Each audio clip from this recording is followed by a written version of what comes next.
sad news. It seems we are still in the lockout, and tomorrow, I believe, it's either tonight or tomorrow, we are getting the tech test for the co-op play for MLB The Show. So basically, in a sense, we are, as gamers and entertainers, I guess you could say, we are basically in spring training for MLB The Show 22, but we don't have real life baseball. Camps should have been open by today. Like, everyone should have reported to camps by today. We're still locked out. We still don't have any information. So I'm going to throw up this Manfred interview. I want to rewatch it, take some notes.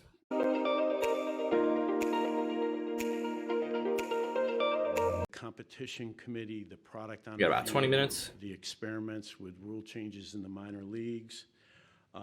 Tremendous conversation on the topic of diversity. Mike Hill made a presentation to the owners on that topic.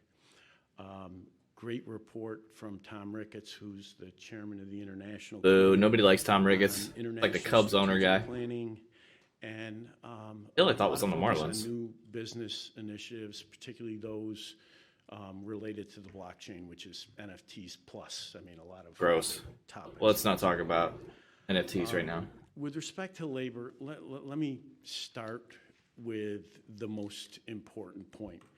The clubs, our owners, fully understand how important it is to our fans that we get the game on the field as soon as possible. Real quick, I want to say a side note to this too, that I think people are overlooking or not thinking about as like fans. All these like old TV deals are like becoming expired. So like, while the owners are, trying to be tightwads and stuff, they're about to make a huge more amount of money by all these newer TV deals that are about to come to fruition here in probably the next 5 to 10 years. We want to reach, which I'm sure they're not going to discuss at all. And we want to do that quickly.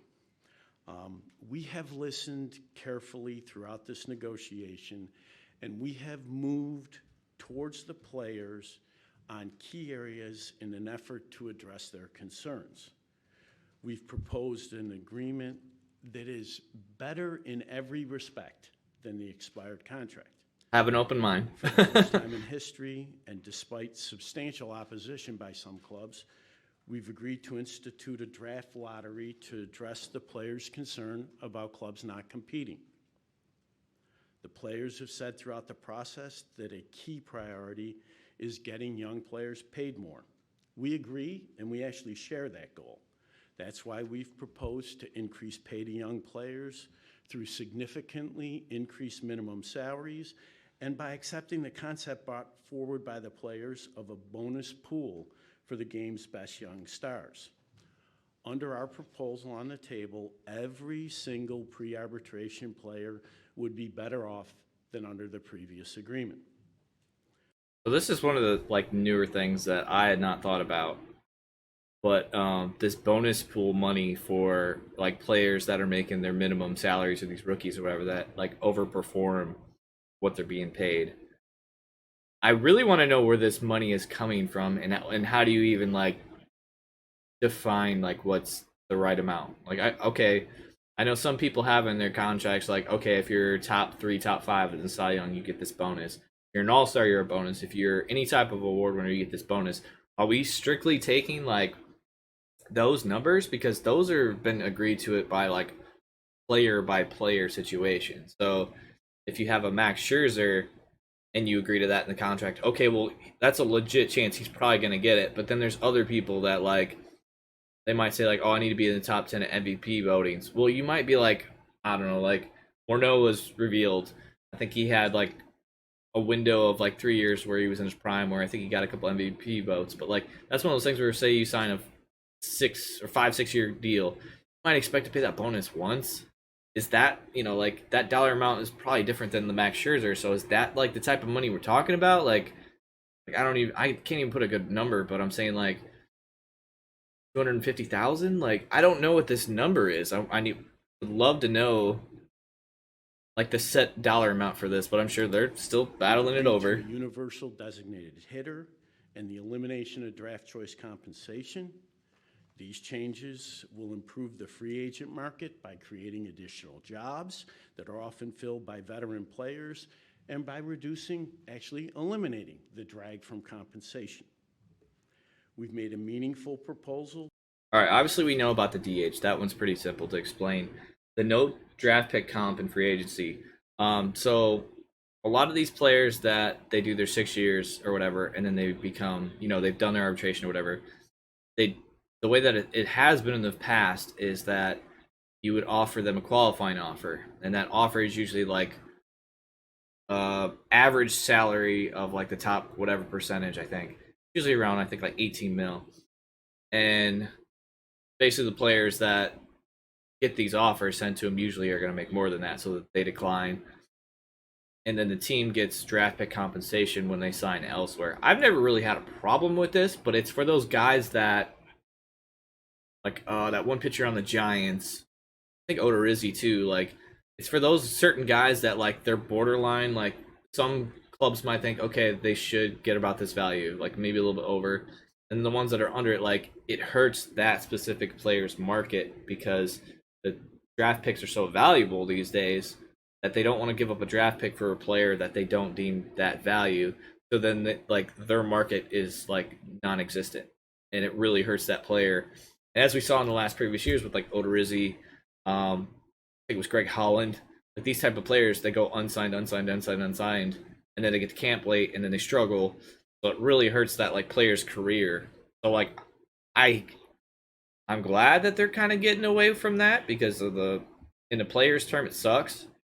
In terms of like the team's rebuilding situation, I'm curious how they go forward. But I think he's about to address that. Directly responsive to the players' longstanding concern about service time of young players. We'd like to expand the playoffs, which is good for players and for clubs. Yeah, it It's is. also good for our fans, the vast majority of whom enjoy playoff baseball. We think the new format will encourage more clubs to compete while giving more players the opportunity to participate in the postseason. In total, the proposals we've made would move the agreement decidedly in the players' direction. Where the clubs have been and remain unwilling to move is in TBT. response to player proposals that we believe will undermine the competitive balance in our game. For example, the players' insistence that we reduce revenue sharing will without question lead to less competition, not more. Changing the current agreement by taking resources from clubs with relatively limited revenue will make the game less competitive. And when you think about it, it's like asking people to take a pay cut. Lastly, on timing. All right. I'm not 100% what he's talking about. If he's talking about, yeah, the revenue sharing plan that they have in place right now, like the bigger market teams make, top dollar. And then they, based on, I don't know, size or income or whatever it is, ticket sales or whatever, those larger market teams basically get some of their revenue taken away from them and given to the smaller market teams. So Miami's not a good example, but like even St. Louis and Busch Stadium, like it's kind of like a middle-sized city. Well, they're small enough that they get a little bit of revenue sharing, even though like they have great turnout and they make money. But that's the way that it's set up. What I guess they're trying to say is the players are saying in during this revenue sharing plan, instead of it kind of going to the smaller market teams, it would take some of that portion of that money and give it back to the players. Um, and he's saying this would hurt those teams, like because they need to make. Basically, you got to have money to like, you got to make money to spend money on players. So he's saying that's not going to work because, yeah, you're basically taking the extra dollars, the green in the budget that they have now, and making it even smaller. Which, in theory, yeah, that makes sense. But the way that MLB is doing, and like I've already kind of mentioned with the TV deals, I think there's a lot of extra revenue that they could be making. So if you compound these extra revenue sources that they're probably not even talking about, it's probably going to be about the same. But we'll continue on. We're doing everything we can to get a deal done for our fans. We had hoped that a federal mediator could provide some assistance to help the parties work through their differences and break the deadlock. We believe that the involved. All right, real quick about this mediator. One, I thought they started with a mediator. I thought you started this whole process like, okay, before it expired, you just had your talks, your player rep, your Tony Clark's and your owner's rep or whatever, and they talked. But when the agreement actually expired and you went into a lockout, I thought right away you would have went with some arbitration, like an arbiter or a mediator in the middle. So this whole time we haven't had one, but now it's basically just visuals, and we're getting into politics now. We're trying to make the owners seem like we're trying, but you're just not. It's like the parents talking to the kids. It almost feels like it's like, well, look, we're trying to reason with you, and you don't want to listen to us, so we're gonna have to get Uncle Bob over here to come help us. And the players are saying, no, like this is a stunt. This is you guys are not negotiating in good faith with us. That's why we're getting frustrated and we're digging our heels in. And historically, when they've gone and got mediators to deal with this stuff, they've always sided with the owners. So why would we give in? And why would we do that now? That's basically my little tidbit on the mediator. Involvement of an impartial third party could help bridge some of the gaps and facilitate an agreement. The FMCS is there exactly for these types of labor disputes, and we thought it would be productive given the tightening calendar. While it's unfortunate that it was rejected, we remain committed to offering solutions and will once again offer the Players Association a proposal on Saturday in an effort to move the process forward. Which that Saturday has come by. We've heard little bits. Happy to take questions if anyone has one. Oh, you better believe these reporters got questions. Rob, back here. Will you hire a coach to be the mediator? The status of spring training. Look, the status of spring training is no change. Right As reported, now. as reported already, they We're should gonna be have in a camp as of today. conversation, Every single team. With the MLBPA about the calendar.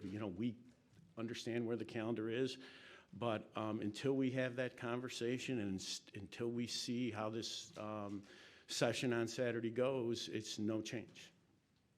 If I could just follow up. You can. On, Particularly given that you're retiring, you Yeah. can ask as many as you don't want. know. It's like a privilege. I mean, I don't have much time left. we're finally going to get along, and now you're leaving.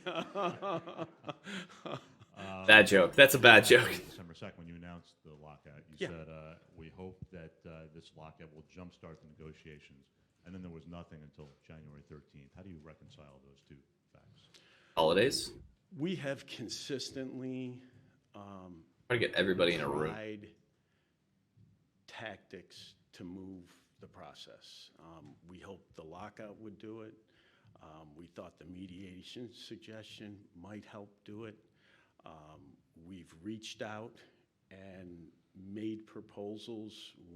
All right, real quick. This is one of the moves that I thought the players did a really good job of having what they called a quote unquote war chest. Was that these stunts to basically put pressure on the players to come to back to the table and agree to terms was because when these guys are locked out and everything, like they're not getting paid, so those players that are making these minimum salaries, everything like that, like while six figures is still plenty of money, not all these guys have made that before, or training is expensive. Maybe they had their first house, maybe they're taking care of their whole family. So some of those guys are even just terrible with money because they've never had any financial training. Some of those guys do end up hurting, and then they start putting pressure on the reps, like, "Hey guys, I need money. Let's get a deal. Let's get a deal." Where them having this war chest is saying, like, "Guys, we have money saved up for this purpose. Like, we're not going to be bullied into an agreement." I thought that was a great move by the players. And a lot of these, like, I took a sports law class, and we actually did some of like negotiation tactics, went over some of these things. And anytime you're like the first, and I get it, but it's also very like manipulative, because a lot of these tactics are very much like, if you're the first to come to the table, then you look desperate, so don't be the first to come to the table. And I feel like both sides are doing these things where it's like, if you wait and wait and wait, you kind of wait for the other person to give in, give up something. But when neither sides are really doing that, and you both need games in the league, just it's a very bad situation, and that's why having these like good relationships matters. And that's why, for me, like coming into the season, I thought maybe it's about time we get a new player rep. Like I hate to throw Tony Clark under the bus, but he has not had a good relationship with the owners, with Manfred for years. And I just think like we got Manfred or whatever. I know people aren't a big fan of his. Um, I don't dislike or like him really. He's kind of in the middle because I know he's in a tough spot. Like he's at least trying to do things, and I like that with like the minor league testing and stuff like that. He does a lot of dumb things, but I mean, a lot of people like this. I feel like they can prep as much as they want, but then they get in front of a camera and they start to get nervous and say dumb things. So I try to give him the benefit of the doubt majority of the time. But all right, let's continue. when there were gaps. In terms of, But yeah, these negotiations, man. I any think delay it's in just the time we need process, new that's faces. Gotta have good relationships to make these go faster or a mutual and not feel like you're being responsibility slighted of both every parties. single Phones time. work two ways. That was a famous quote. Phones work two ways, and that's again, like I was saying, Rob, you mentioned on the list of tedious, I just poor wanted to relationships never help share negotiations. your views on a number of those factors as important things. Now, it seems all along you guys have talked kind of in the general framework of things that had to be done with the game. What's really kind of holding it up? I mean, I know there's negotiation that has to be done. I mean, are we talking about the big gulf and things like Sorry. the revenue sharing that you mentioned, and also things like the competitive balance tax number? I know CBT is a notion, so far apart that this is like not 12 to like today or 200. tomorrow. It just seems longer. You know, the best answer I can give you is actually something that I said in Dallas. You know, you're always one breakthrough away from making an agreement. You never, I mean, that's the art of this process. Somebody makes a move, and that's why we'll make additional moves on Saturday that creates flexibility on the other side, and what seemed like a big gap on this topic or that topic isn't such a big gap anymore. So it's just, it's hard for me to answer that better than that. I think the CBT is the biggest gap we have right now, and Okay, and it doesn't matter. slash economics, whatever you want to So, say. One of the things we've seen from players on social media and stuff is just a lack of trust in the league and you and sort of the good faith part of these negotiations. Is that something that's Players have definitely lost the last two CBA agreements. building that trust, if so? Put that out there now. Look, I don't play a lot of attention. Okay, I get where the players are coming from. And again, this is like, I don't know if Tony Clark was still around for these other CBAs in the last strike and lockout. I don't think he was. But the if there's a quote of the stream, the players got played the last like two CBA agreements. They didn't get enough back, and they gave in to some of these things because they weren't thinking ahead. So like service manipulation time, arbitration, draft comp, all this stuff, like they weren't thinking about this, and the owners were, and then they knew how to take advantage of the system, and then that's how tanking kind of evolved with the draft picks and stuff like that. And they also realized, hey, we've been overpaying for players in their 30s past their prime, you know, kind of as like a good faith payment almost of like, hey, you were underpaid and overperformed. Let's overpay you now as like a thank you. Well, teams analytics and everything came around and they said we're not doing that anymore. So the old boys, the old way of the game of getting paid later and you're never it stopped to exist. The players got left with their pants down. So now they have all this like resentment from that relationship in the past of we've been played the last two, like we need to make up ground. And the owners are saying like, look, we're willing to negotiate, but you're not going to make up, 20 years ground in one negotiation. And that's kind of like a major issue with why we're in this lockout and why it's taking so long to come to an agreement, because everything's through like gritted teeth. Attention to social media. I'll be honest with you. I think most of the commentary that's out there is tactical. He's not wrong, and I hate it. Robin, in 2020, I know that negotiations were By the way, complex can I and- say one other? I really should say one other thing. It's In the eating him. history of baseball, the only person who has made a labor agreement without a dispute, and I did 4 of them, was me. Somehow, I was eating during him. those 4 Had to say it. negotiations, players and union representatives figured out a way to trust me enough to make a deal. I'm the same person today as I was in 1998 when I took that labor job. I mean, I just don't know what else to say in response to that. See, again, this falls into, and why it, I don't want to say it bothers me, but definitely bugs me a little bit that people are like, "Fuck this dude, fire him, he's terrible." It's like you're basically like he's a little bit in the pocket of the owners, but they're the one that give him his like job security. So you're basically like in the middle of 2 dogs fighting. Like there's only so much you can do, and then like you also, it's like you're the kingpin, or you're not the kingpin. You're the guy in the middle of 2 dogs fighting, and then we have, you're in a cage, like we're in a dog fighting ring, and then you have everyone on the outside, that is us, the fans, saying like, "Oh yes, this is awesome. Oh no, this is terrible." Like you're I feel bad for this guy. He's kind of in a lose-lose situation. Even if we get a deal tomorrow, they're still gonna hate him. And it's like, dude's in like he's basically the mediator, negotiator guy in the middle, and then he has his own like some agendas that everyone hate him for. Like I don't have a problem with him trying out these things in the minors, with like the automatic strike zones and such like that, and messing around with shifting and the mounds and stuff like that. Like I don't like that if it was in like AAA or AA, I feel like that messes with the development. But in the lower levels, trying some of these things out, I don't have a problem with that. I think that's a good idea. So I feel like people give him a unrealistic kind of hard time that he In doesn't always 2020, deserve. Rob, it seemed like the issue of full prorated pay or not was But again, something I've at all. I've studied this stuff. This is what I went to school for. So Sides were in dispute over. This time, is it clear to you what the principle is that the players are fighting for? What is the one? I know it's not probably one thing, but is there something that you feel is their principle, their top priority in this round? Let me say this.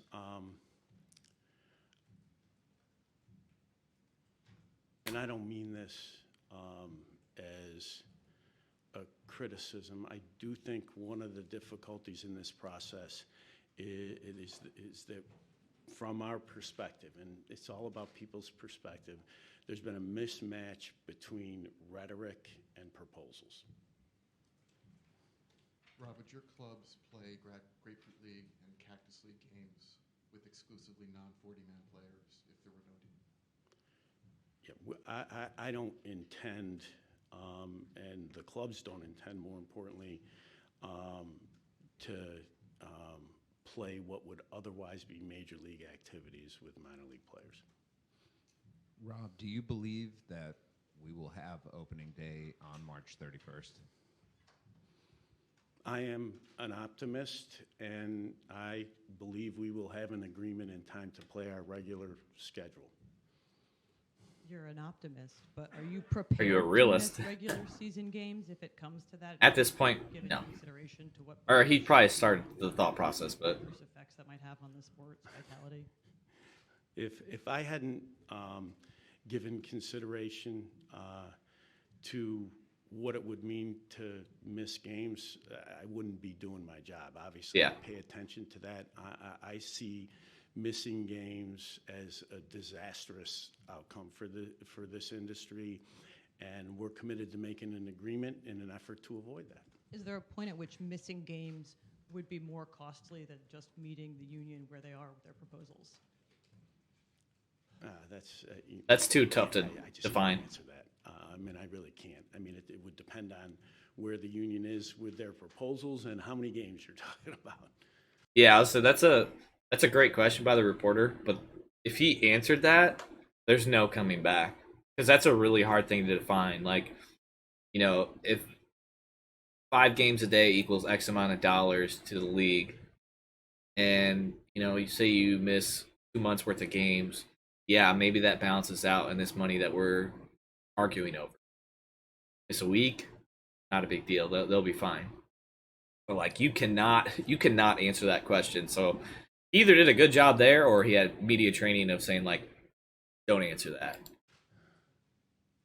Great question. Rob, between the moment a settlement is reached and being able to start a spring training, how long is that? And also, how long is the minimum that players would need to be ready I love this question. in a spring training?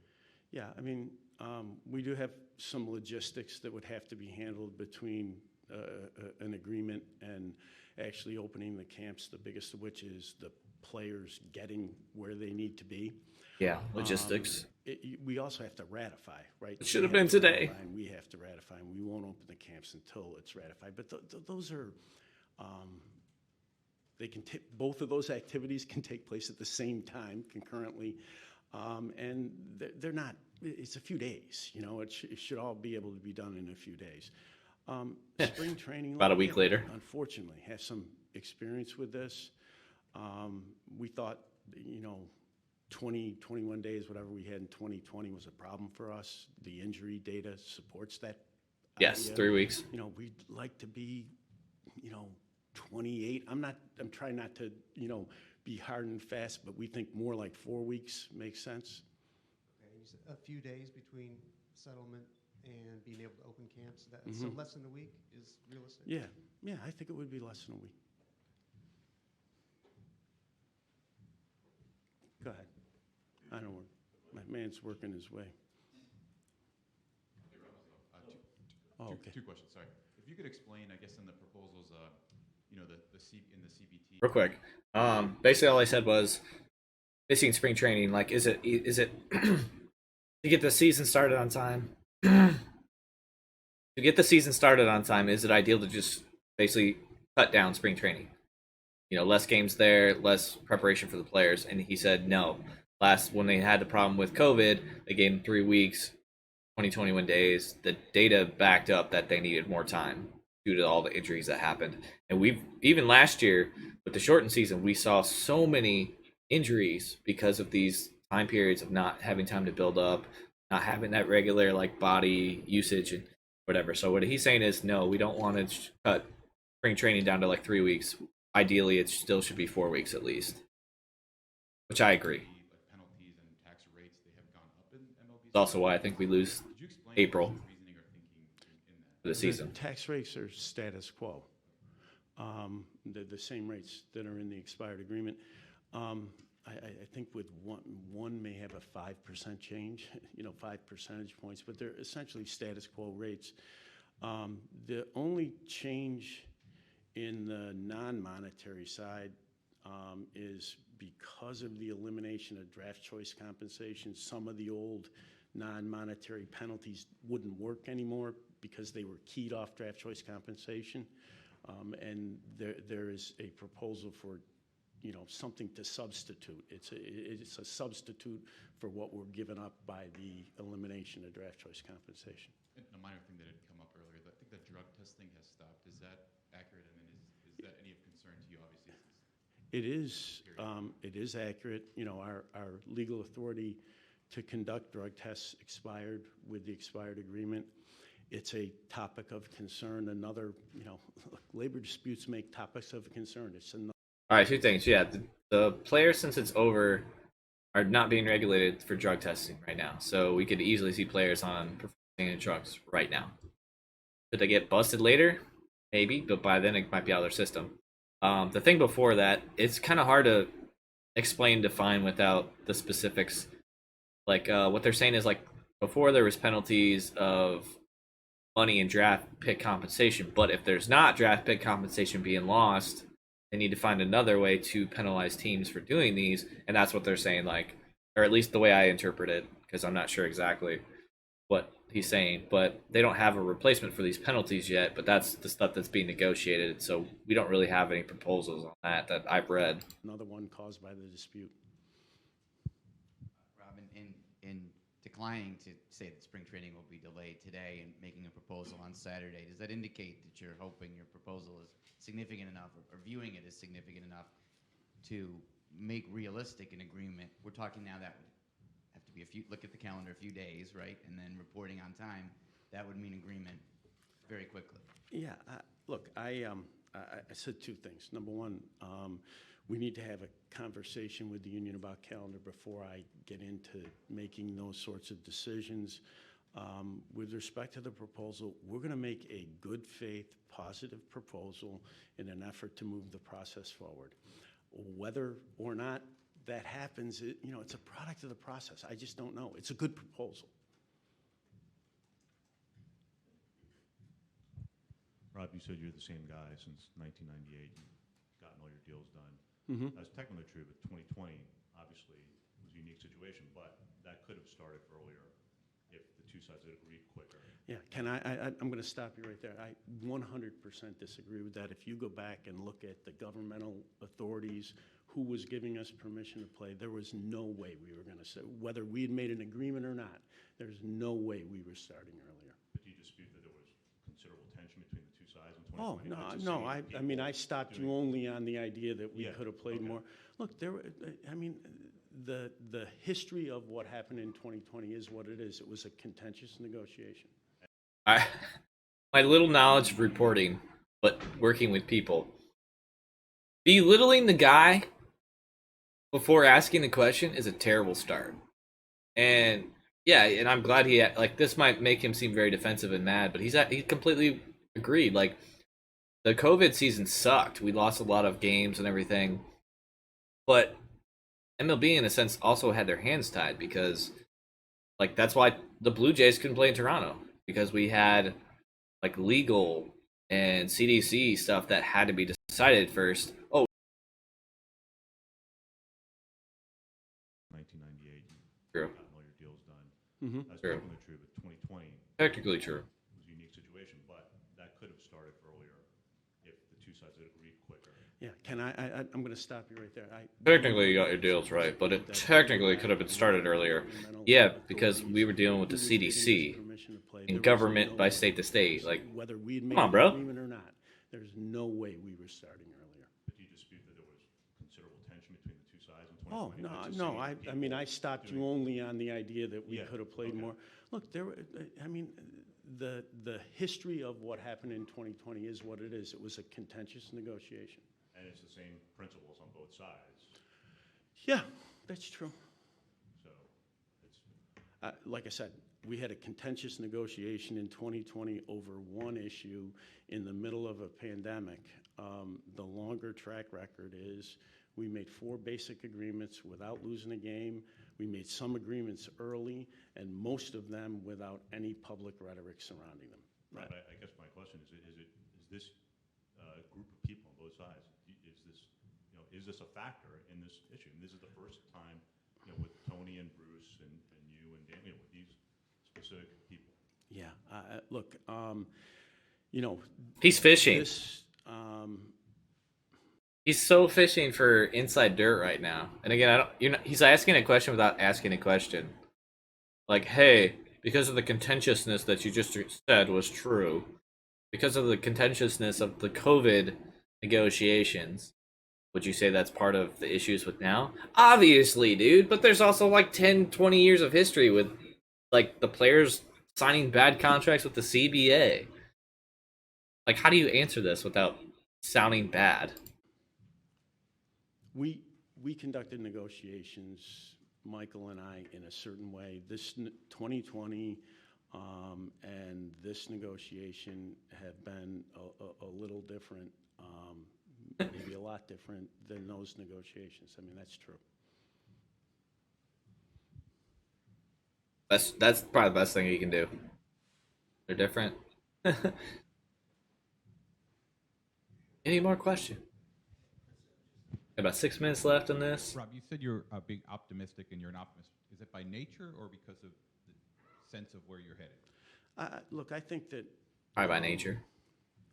to be a good labor relations person, to work in what is an extraordinarily difficult process, you have to be optimistic by nature. You have to keep in your mind what I said earlier, and I'll say it again. One correct move sometimes opens the way to an agreement. And, my view of the world has always been you keep looking for that one move that creates the opportunity. That's like the broke. I don't know if that's really a theory, but like the broken dam theory. All it takes is one pebble to start that crack before the rest of the dam comes out. Which I mean is true, but I feel like some of their one thing that they gotta agree to, and it's true, like the CBT tax and the revenue sharing stuff. But some of these economic things, they are so far on, like millions of dollars of Gosh, I'm enjoying this stuff. so much. We can wait. Go ahead. Just as you would expect after the rejection of the Montreal plan, what is the level of urgency from your perspective from the Rays stadium situation, and who is the onus on now? Is it on the Tampa Bay community or is it on the Rays? Well, look, we do have a sense of urgency with respect to the Tampa situation. I think a club. Hold on. And who is the onus on now? Is it on the Tampa Bay community or is it on the Rays? Check. Let me start with the most important part: the clubs and owners. Okay, so that he had his speech written out that big a text. Not have. I mean, like I even wear glasses, and I don't think I need it that big. But look how many papers he's got, and he's got notes on the top. That's. I'm not saying anything. I just think it's weird that I caught that. Look, we do have a sense of urgency with respect to the Tampa situation. I think a club being in, and they have been in, a substantial Where's Tampa at? of uncertainty as to where they're going to play, which, in turn dictates the economic outlook for the franchise. That's a bad thing. It's a bad thing for a business. It hampers the ability of the business to operate and the club to operate in the most effective way. So we do have a sense of urgency. My hope is that Tampa, the officials in Tampa Bay in the region, I've gotten educated on them pretty good, yeah, in the region, and the Rays can work together to find a solution that'll keep a full season of baseball in Tampa. We think Tampa's a major league market, and we want to find a solution that makes the club economically viable in that market. Have you heard enough to think that's possible? You're talking to Steve Reed?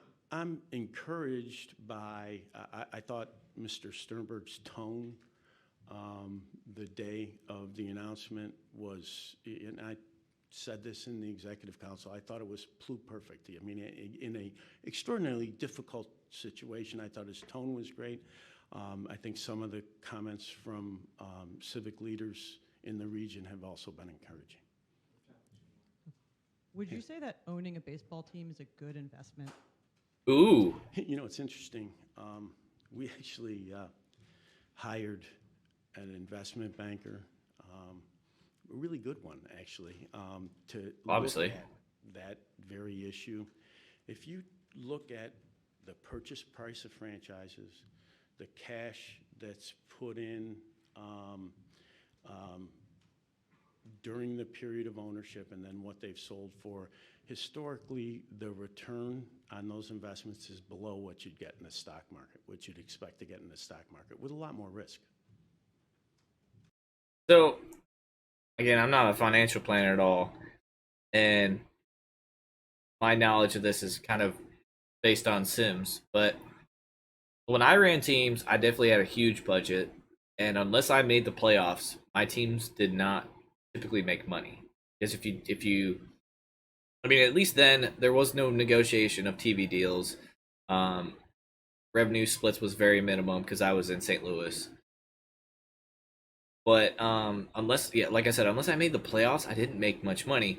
But so in that case of like making money and making a profit, yeah, it's not as much as it was back in the day or whatever because they bought him for so little. Like it's now established that this is a major league sport, so it's going to cost a lot of money to get your hands on a team.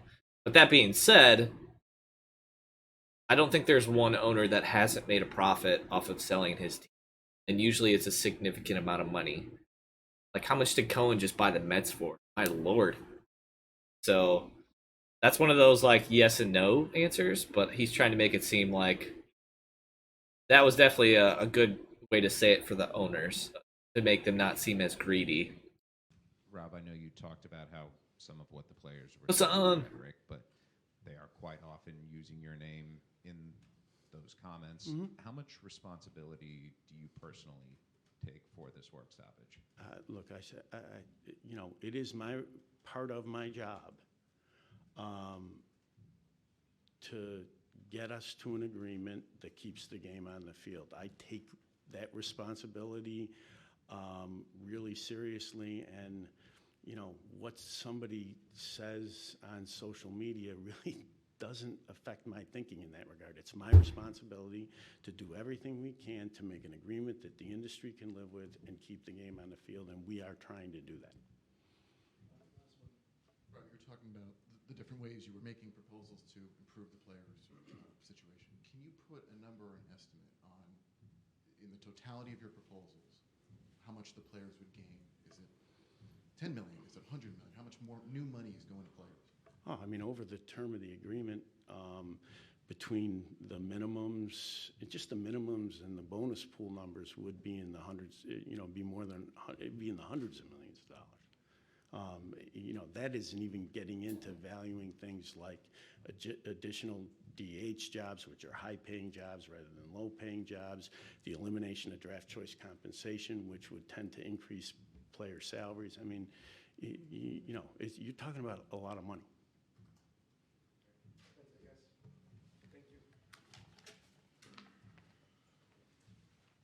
Okay. Let's break this down. They want to have a new draft lottery system that's supposed to help combat tanking, but they didn't really say how. And the only other lottery that I know of is the NBA's, and the NBA teams still tank. And they're basically, it's just like they do the draft balls, whatever, and they do, like, if you have the worst record, you have more draft balls in this little whatever. I hate that personally. People think it's rigged. People think it's gimmicky. If we're going to do draft and tanking, there's two things that I think are worthwhile to investigate. Either you got to cut the amount of draft picks, which I think they're actually discussing, is cutting the draft down like they did with the COVID season. Or you just got to get rid of it entirely. Like with these penalties of the luxury cap stuff, they're saying like, oh, you lose draft picks, and when you sign a player that you can't re-sign usually, like when the Cardinals lost Pujols, they got 2 draft picks in exchange, which ended up being Steven Piscotty and Mike Walker. Now they did a good job with that, and they got good players that helped contribute at the major league level. But that isn't always the case. So they would have to find basically different ways of penalizing and I guess rewarding teams if they didn't do draft picks. But I think, and me and my friend Rich have basically both agreed, that just get rid of it. Make it an open commerce. Let them sign all as free agents. Make money that way. But anyways, I've already gone over that. You can watch my CBA video on that. He also said young players, the minimum salaries will increase. I think that's one of the few things that's been out there. How it will be done each year.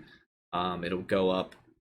What he just said on that last question was, alone just by the minimums going up, the bonus pools for players that are basically they don't have their contract yet, they're still under control.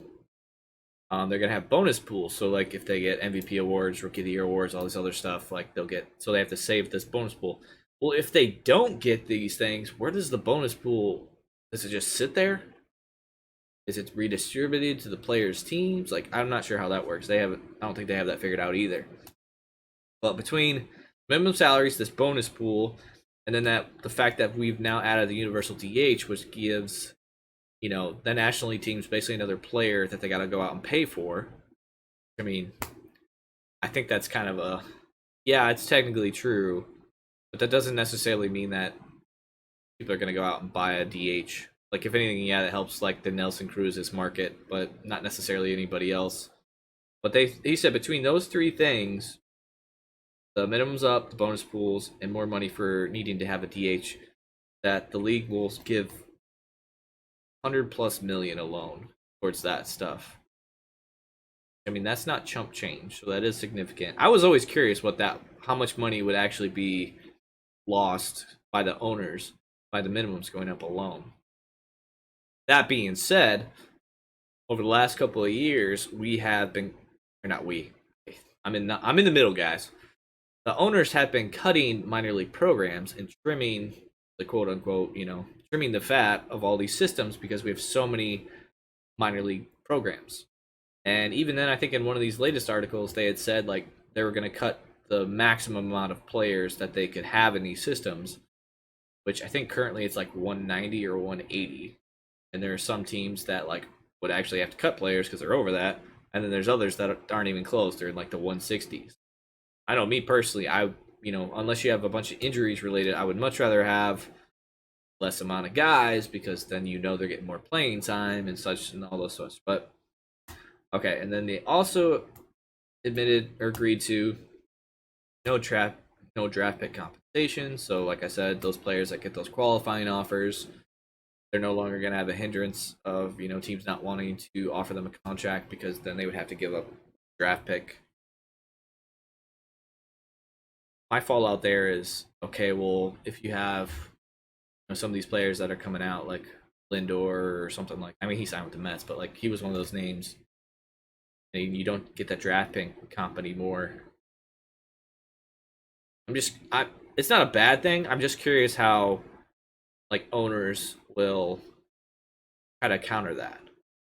Like I'm playing chess moves. I'm trying to look ahead. I think if anything, we'll just have a more active trade deadline. Like if they start negotiations and they're like, yeah, I don't want to sign, I don't want to re-sign, or I'm going to test the free agency market. I think they're like, well, we're not going to get anything for you, so we're going to move you at the deadline. Which, as a fan, we win because then we see more major moves at the deadline, which is fun and exciting. You see a lot more teams, like good teams, getting better and pushing towards that 90 wins and getting into the playoffs, which I guess that kind of segues into they want to expand playoffs, but nothing's been agreed to. Now, again, going back to my past video, I'm cool with the playoffs being expanded. My thing is, how do you do it? Is it wild cards? Like for me, my buddy Rich, we've had these discussions. It's going to go like that, and you're going to expand the playoffs. You need to basically do the divisions completely. And then that leads into expansions of teams, like that. So, and again, more teams, more money for everyone. All right. What else did they admit to? Players wanted more money of the revenue sharing plan. Manfred said that this would hurt the smaller market clubs if you weren't here. Basically saying that like the smaller market teams that are getting the money to kind of quote unquote make ends meet, you're cutting their bottom dollar, so that makes their budgets even tighter, so they're less likely to spend on players, which then creates an even larger gap from the top tier markets, lower tier markets, budgets, and all that such. Which in theory, yes, I get that. That makes sense.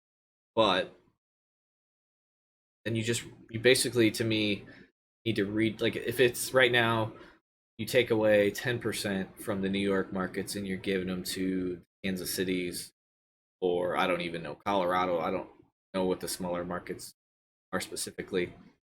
The players want 2% of that. Okay, well then maybe you have to do revenue sharing plan 15-20% and the players get their 2% or whatever. It's just an amount of dollars. I think that's very doable, so I think that's easy to combat. And then also, all these TV deal money about to be coming in, take a cut out of that and give it to the players. Like seriously, that's not that hard.